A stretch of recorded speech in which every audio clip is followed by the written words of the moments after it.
Hey, what's up guys, welcome to Trending Reviews. So I've got another gimbal today. It's from Hohem. I've reviewed a lot of Hohem gimbals in the past. I'll leave a link in the description below of where you can check those reviews out as well.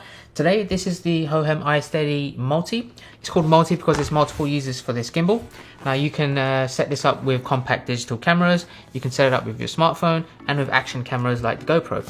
So let's go ahead, unbox this, set it up and give you guys a review.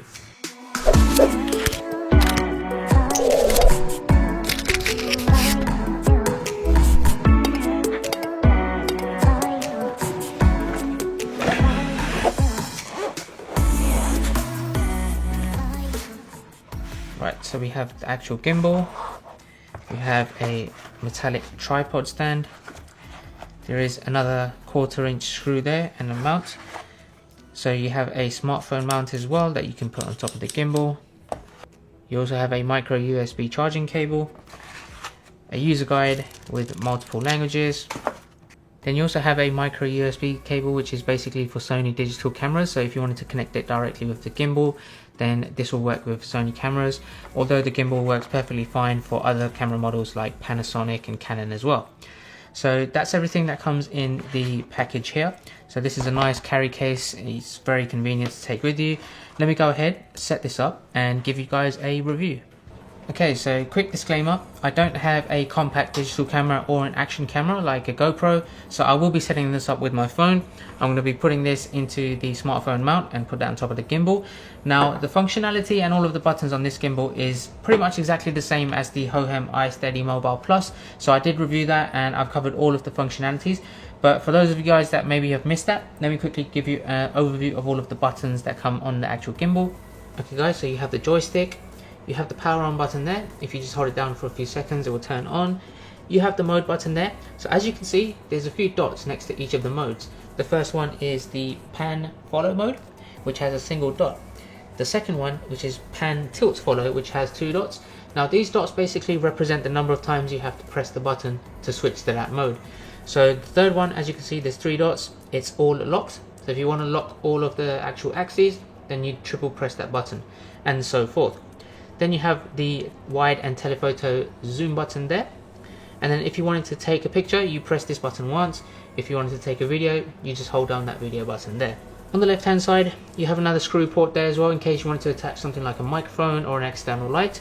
And then inside this sleeve you have a traditional USB and a micro USB for charging, and this one to connect the gimbal or reverse charge your phone. On the back you have a trigger button. If you double press this, as usual it will take the gimbal back to its sensor position, and on the right hand side this is where the battery indicator lights will appear. Now on the gimbal mounting plate you can see there is the Sony digital camera port there for connecting your compact camera to the actual gimbal. Then you have some tightening screws here for each of the plates if you wanted to tighten it or loosen it and adjust the width and the height of this. So if I open this out I can basically change and unlock these, move them in or move them out depending on what is the best position for your camera. Then you just lock it, and then for the actual mounting plate you can untighten this. You have some measurements there on the plate as well, as you can see.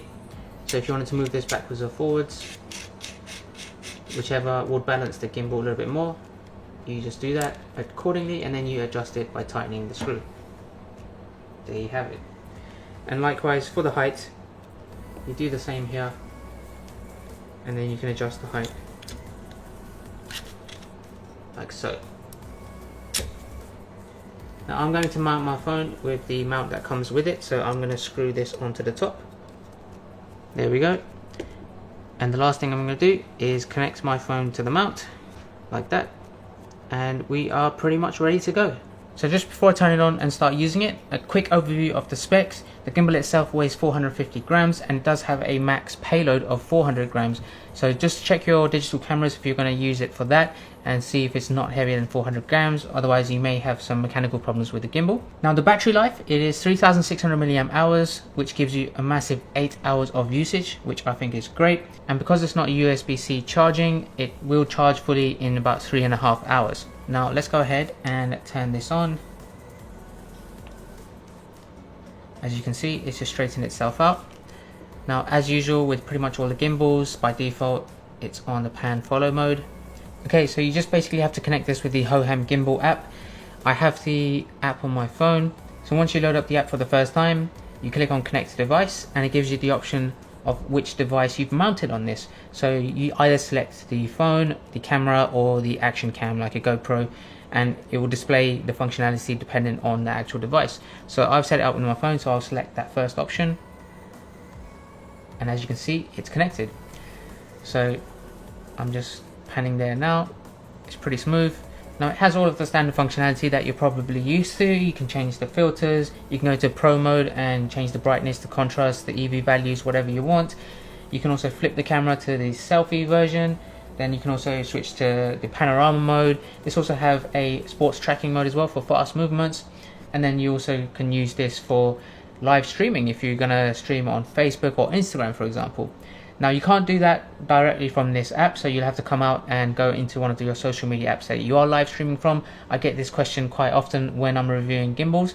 So just to be aware, you can use a gimbal with that, but you may lose the functionality of the buttons, so you'll have to use the screen on your phone when you do switch to another app. So let me go ahead and take this out, try and test out. Now it does have something called a Super 3D Fantasy Inception mode, which gives you 600 degrees of rotation.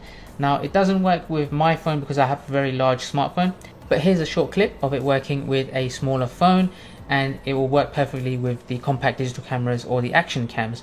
So that's everything. Let's go ahead and take a look at some really cool smooth footage. Okay guys, so here is clip 1.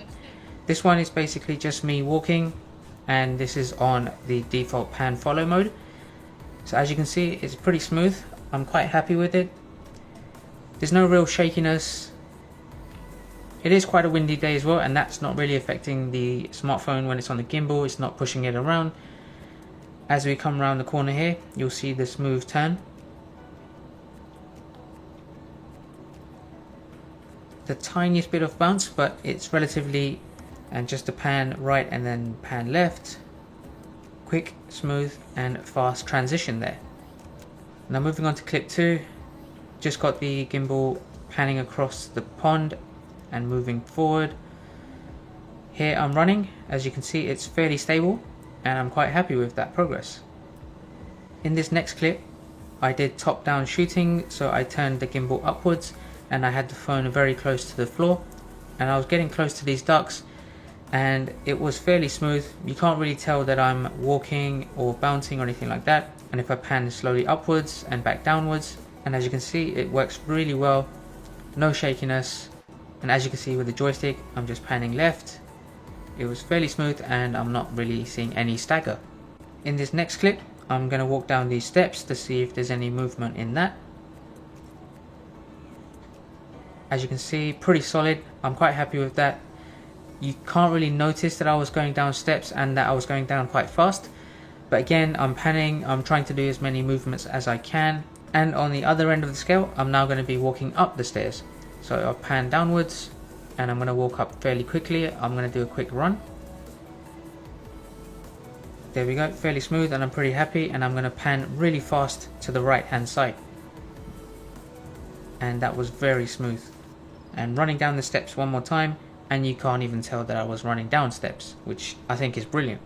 Next, I just turned it over to selfie mode to show you guys if you are doing a vlog and you're holding the gimbal using the tripod legs, then this is how it would look. I don't have a ultra wide angle on my phone, so I'm capturing quite close up to myself, but I'm panning left and right to show you the difference and the transitions. I'm also doing a quick run here so you can see how smooth this actually is, and you can't tell at all that I'm running. It's very stable and I was very impressed with the output on that. Last but not least, the camera is panning sideways while I walk on this platform, and it's pretty much stable and in line with me, and I'm pretty happy with this as well. So all in all, it's just a perfectly smooth gimbal. Okay, so hopefully that gave you an idea of the capabilities of the iSteady-Multi.